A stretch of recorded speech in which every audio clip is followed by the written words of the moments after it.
Hi hello నమస్కారం అందరికీ నేను మీ రమేష్ని welcome to RGTV Telugu news channel. Indravelli చరిత్ర గురించి తెలియకుండా ఎవరు ఉండరు. ఇంద్రవెల్లి అంటే ఏంటిది, అక్కడ జరిగిన సంఘటన ఏంటిది అనేది ఈ న్యూస్లో అయితే పూర్తి స్థాయిలో తెలుసుకునే ప్రయత్నం అయితే చేద్దాము. మన వీడియోని స్కిప్ చేయకుండా పూర్తి స్థాయిలో చూడడానికి అయితే ప్రయత్నం చేయండి. మన వీడియోని ఆదర్శించి లైక్ చేయాల్సిందిగా కోరుతున్నాను.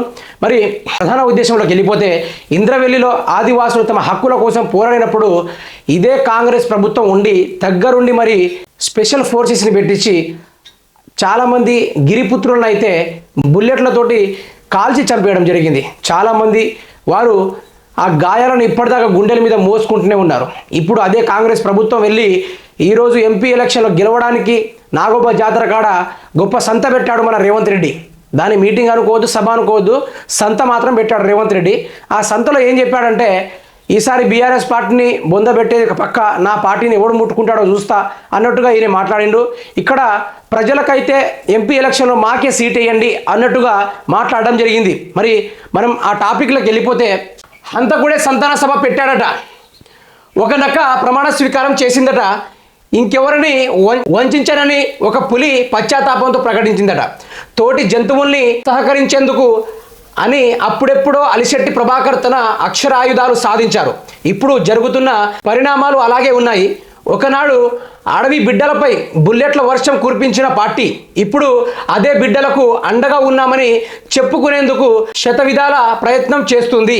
అప్పుడే అడవి బిడ్డలను పిట్టల్ని కొట్టినట్టు కొట్టిలు, ఒక్కొక్కరిని పిట్టలను రాళ్ళ కొట్టిలు, వేట తుపాకులతో ఏ విధంగా కొడతారో ఆ విధంగా అక్కడ గిరిపుత్రులను అయితే చంపడం జరిగింది. ఇప్పుడు ఇదే కాంగ్రెస్ గవర్నమెంట్ వచ్చి ఇప్పుడు మాకు ఎంపీ ఎలక్షన్లో గెలిపియండి అని ఎవరైతే వాళ్ళందరూ చనిపోయారో అమరవీరులు, ఆ అమరవీరుల స్తూపాన్ని పెద్దగా పొడిగించాడు మన రేవంత్ రెడ్డి. దేనికోసం? ఎలక్షన్ల కోసం వెళ్ళిండు. ఎలక్షన్ అయిన తర్వాత అసలు అది ఇంద్రవెల్లి ఉంటుందా, ఆ ఇంద్రవెల్లి ఊసెత్తకుండా దూరం వెళ్ళిపోతారు మన రేవంత్ రెడ్డి. ఒకనాడు ఆడబిడ్డలపై బుల్లెట్ల వర్షం కురిపించిన పార్టీ ఇప్పుడు అదే బిడ్డలకు అండగా ఉన్నామని చెప్పుకునేందుకు శతావిధల ప్రయత్నం చేస్తుంది. తమ ఓటుకు బ్యాంకు వాడుకుంటుంది. ఎన్నిక ఏదైనా సరే వారి ప్రచారానికి ఆనాడు రక్తపు టేరలు పారిన ఇంద్రవెల్లి వేదిక కావడం విస్మయం కలిగిస్తుంది. మరి గత ప్రభుత్వం జై సోనియమ్మ, జై జై సోనియమ్మ అన్న మన రేవంత్ రెడ్డి మరి అదే సోనియమ్మ రోజున దగ్గర 60 మంది దాకా గిరిబిడ్డలను అయితే గన్నులతో కాల్చి మరి చంపడం జరిగింది. అదే కాంగ్రెస్ ప్రభుత్వం, మీ సోనియమ్మ ప్రభుత్వం ఉన్నప్పుడే. మరి దాని గురించి మాట్లాడకుండా ఎలక్షన్ల పోటెత్తడానికి వచ్చాడు మన మొగోడు రేవంత్ రెడ్డి. ఇంద్రవెల్లిలో ఒకనాడు రక్తపు టేరలు పారాయి భూమి మీద హక్కు అడిగినందుకు ఆడబిడ్డలను పిల్లల్లా కాల్చి చంపారు. పిల్ల జల్లా అని చూడకుండా వివక్షరహితంగా కాల్పులు జరిపారు. ప్రాణాలు కాపాడేందుకు చెట్టుకొగరు పుట్టకొగరు అన్నట్టుగా గిరిపుత్రులు పరుగులు పెట్టారు. బుల్లెట్లు తగిలిన కొందరు పరిగెడుతూ కింద పడి మరికొందరు జీవితాంతం గాయాలను తమ శరీరం పైననే కాదు గుండెలపైన మోశారు. ఇప్పటిదాకా మోస్తూనే ఉన్నారు. కాల్చింది పోలీసులే అయినా ఆదేశాలు ఇచ్చింది మాత్రం ఆనాటి కాంగ్రెస్ ప్రభుత్వం. ఇప్పుడు పోలీసులు ఏం చేస్తారు, ప్రభుత్వం ఏం చెప్తే అదే వింటారు, అంతేనా కాదా? లేకుంటే వాళ్ళ జాబులు ఊడతాయి. ఇప్పుడు అదే ప్రభుత్వం అయి ఉండి వారి భూముల హక్కులపైన, గిరిజన హక్కులపైన వారు కమిటీ ఏర్పాటు చేసి మాట్లాడదామని ప్రయత్నిస్తే వారిని పూర్తి స్థాయిలో చిన్నపిల్ల, పెద్దోళ్ళు, ముసలి, ముతకాని ఎవ్వరు చూడకుండా 60 మంది దాకా గిరి ప్రజలను అయితే చంపేయడం జరిగింది. మరి కొందరైతే ప్రాణాలను కాపాడుకొని పారిపోవడం జరిగింది అడవులకైతే.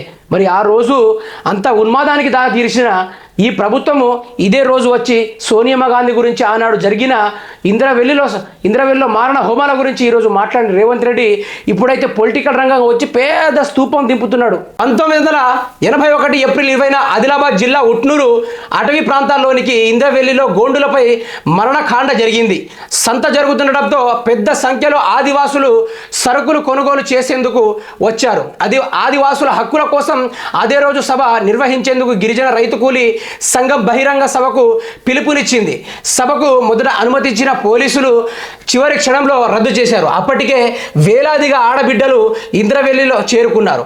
ప్రజలు నియంత్రించాల్సి పోయి వారిపై పోలీసులు కాల్పులు జరిపారు. ఏం జరుగుతోందో తెలిసే లోపే చాలా మంది శరీరాల్లోకి బుల్లెట్లు దూసుకుపోయాయి. అధికారిక లెక్కల ప్రకారం 13 మంది ప్రాణాలు కోల్పోయారు. కానీ 60 మంది దాకా మరణించారని స్థానికులు చెబుతుంటారు.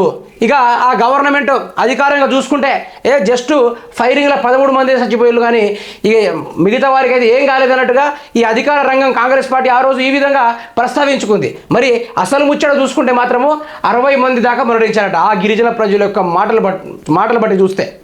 ఒక ఇంగ్లీష్ రిపోర్ట్ అయితే ఏకంగా 250 మంది చనిపోయారని సంచలన కథనాన్ని రాసిర్రు. ఆ రోజుల్లో ఈ ఘటనను స్వాతంత్ర భారతదేశంపు జలియన్ వాలాబాగ్ నాటి ప్రజల హక్కు సంఘాలు గొంతెత్తాయి. దివంగత ప్రజాయుద్ధ నౌక గద్దర్ ఆనాడు ఈ ఘటనకు వ్యతిరేకంగా గళమెత్తారు. కాంగ్రెస్ సర్కారు తీసుకున్న వ్యతిరేకంగా పోరాటం చేశారు. అనేక వేదికలపై ఇంద్రవెల్లి మారణ హోమాన్ని వర్ణిస్తూ తన పాటలతో గుండెల్లో బరువెక్కించారు. ఇప్పుడు అదే ఇంద్రవెల్లిని, అదే ప్రజా యుద్ధ నౌక గద్దర్ పేరును వాడుకొని కాంగ్రెస్ రాజకీయం చేస్తుంది. చరిత్ర మర్చిపోలేని తప్పు చేసిన ప్రజల కళ్ళగంతలు కట్టాలని చూస్తుంది. ఇది హంతకులే సంతాన సభ పెట్టడం కాకుంటే ఇంకేమిటి. 60 మంది గిరిజన బిడ్డలు చాలామంది మరణించినప్పటికీ జరిగిన అన్యాయం గురించి గద్దర్ అయితే తన గొంతులో పాటను నింపుకొని గుండె బరువు ఎక్కి ప్రతి ఒక్క సభలపైన పాడడం జరిగింది. ఇదే ఇంద్రవెల్లి జరిగిన ఘటన గురించి. మరి ఇప్పుడు అదే గద్దరన్న గొంతును వాడుకొని, అదే గద్దరన్న ఏదైతే గిరిజనులకు సపోర్ట్ చేసుకుంటూ పాడాడో గద్దరన్న గొంతును వాడుకొని ఇప్పుడు ప్రచారం చేస్తున్నారు.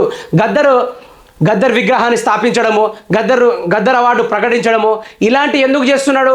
గద్దర్ని అభిమానించే ప్రజల్లో కూడా గద్దర్కే ఇంత పేరు ప్రఖ్యాతి వచ్చినప్పుడు మనల్ని ఇంకా ఎంత బాగా చూసుకుంటాడో అన్నట్టుగా ప్రజల్లో ఒక అనుభూతి రావడానికి ఈ విధంగా కాంగ్రెస్ పార్టీ వాళ్ళు ప్రచారం చేసుకుంటున్నారు. మరి ఇదే రేవంత్ రెడ్డి నిన్న జరిగిన సభల మరి ఇంద్రవెల్లిలో ఆనాడు 1981లో 60 మంది దాకా గిరి బిడ్డలు చనిపోయారంటే దానికి సోనియామే కారణమని ఎందుకు చెప్పలేదు? సభ ముందు ఒకసారి జై సోనియమ్మానుడు, సభ అయిపోయిన తర్వాత జై జై సోనియమ్మానుడు. రేవంత్ రెడ్డి ఎన్నికల ప్రచారం కోసం నానా నాటకాలు ఆడుతున్నాడు అని చెప్పుకోవచ్చు. ఈ విధంగా చూసుకుంటే మరి ఇంద్రవెల్లిలో 60 మంది చనిపోయినప్పటికీ దాని గురించి మాట్లాడాల్సింది పోయి, సోనియా గాంధీ చేసిన తప్పులను మాట్లాడాల్సింది పోయి, సోనియా గాంధీ ప్రభుత్వం ఎటువంటి ఉన్మాదానికి దారితీసిందో దాని గురించి మాట్లాడుతూ పోయి కేసీఆర్ని బొందబెడదాం, ఎంతమంది చచ్చిపోయాలో అలాంటి వాళ్ళకందరికీ పెద్ద స్తూపం ఏర్పాటు చేశాను, వాళ్ళందరూ బతికి వచ్చినట్టే అన్నట్టుగా ప్రచారం చేసుకొని మన సార్ అయితే అక్కడి నుంచి వెళ్ళిపోవడం జరిగింది. ఇది కాంగ్రెస్ జరుగుతున్న ఇంద్రవెల్లిలోని యొక్క అంతర్గత కుట్ర కోణాలైతే గద్దర్ పేరును వాడుకొని ఈసారి ఎంపీ ఎలక్షన్లో గట్టిగా గెలవడానికి అయితే ప్రచారం చేసుకుంటున్నారు. ఒకసారి ప్రజల్ని ఏదో మబ్బు పెట్టేసి వారిని ఆశ పెట్టించి అధికారంలోకి వచ్చారు. మళ్ళీ ఇంకా ప్రజల చెవుల్లో పువ్వులు పెట్టాలంటే ప్రజలు చూస్తా ఊరుకోవడానికి దద్దమలేం కాదు.